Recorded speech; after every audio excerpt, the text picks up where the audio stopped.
السلام علیکم ګرانو دوستانو ته خدای دې وکړي چې جوړ او روغ اوسئ. بیا هم شکې وروینیم ستاسو په خدمت کې د رپ پرشته کې نن راغلی یو په دې ویډیو کې د فارسی رپ تاریخچه او د فارسی راپرانو پیژندل او چاته د فارسی رپ د پلار لقب ورکول سو. د دې پر برابر تاسو معلومات درکو.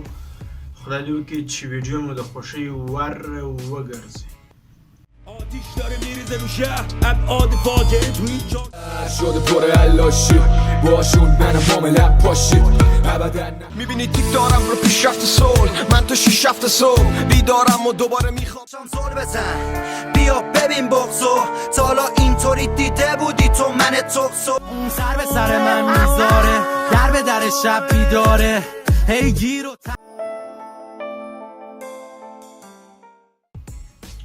نو دوستانو زما کانال در سره سابسکرایب کی ژنګوله وروي چې زه نوې ویډیو جوړ کړم تاسو خبر درکړي. کور مو ودان مننه.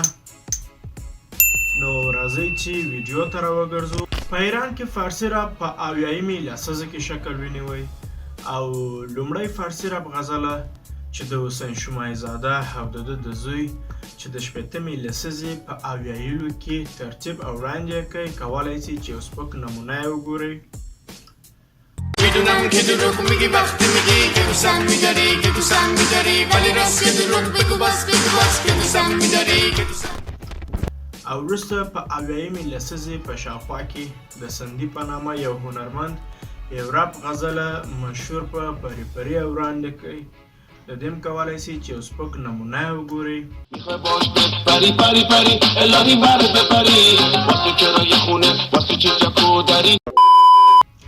او د اویایمې لسیزې په اوایلو کې یعنی په 1400 کلونو کې شهاب حسیني په تلویزیوني پروګرام کې د اکسیجن په نامه دا سبک تکرار کړ او لومړی راپ البوم د اسکناس په نامه د شاهکار په واسطه په نشر ورسید او د ایران اسلامي دولت او اسلامي ارشاد و فرهنګ وزارت لخوا د مجوز درلودونکی فعال البوم وبلل سو چې په 1481 کلونو کې د رپ اصلي شروع کېدل یعنی سروش لشکري مشهور په هیچکس چې رپ یې د ایران خلکو ته ور وپېژندل او د ده په وختونو کې بل څوک نه و او ده ته د فارسي رپ د پلار لقب ورکړل دوستان چې د ده په وختو کې بل څوک نه و. د ضدبازۍ ګروپ د لومړی ګروپونو څخه و چې د رپ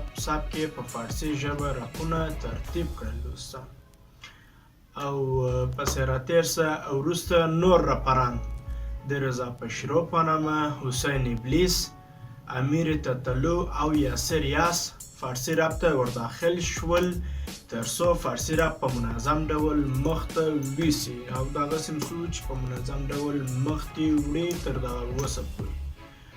نو دوستانو په دې ځای کې ویډیو تمامه ده. خدای دې وکړي چې ستاسو د خوښۍ وړ ګرځېدلی وي.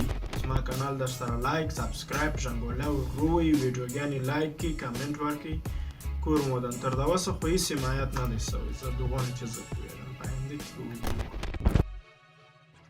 واسه بعد آزمم واس برم میبینی تیک دارم رو پیشرفت سول من تو 6-7 صبح بیدارم و دوباره میخوابم با نیشخند ذوق من یه مسافرم که تو کشور مجاورم ولی فقط اینو خدا تو حالا شال داده به من و دور پریامم دوتا بال داده که بریم بالا ببینیم و آسمون رو لمس کنیم این پرنده ها سر صبح سر حالی همیشه سعی میکنیم پاس باشیم اگه بدی دیدیم ولی با خوبیمون پاس دادیم. بیاد پایین و شونه آتو بلرز اون سر به سر من میذاره در به در شب بیداره هی گیر و تای جوینت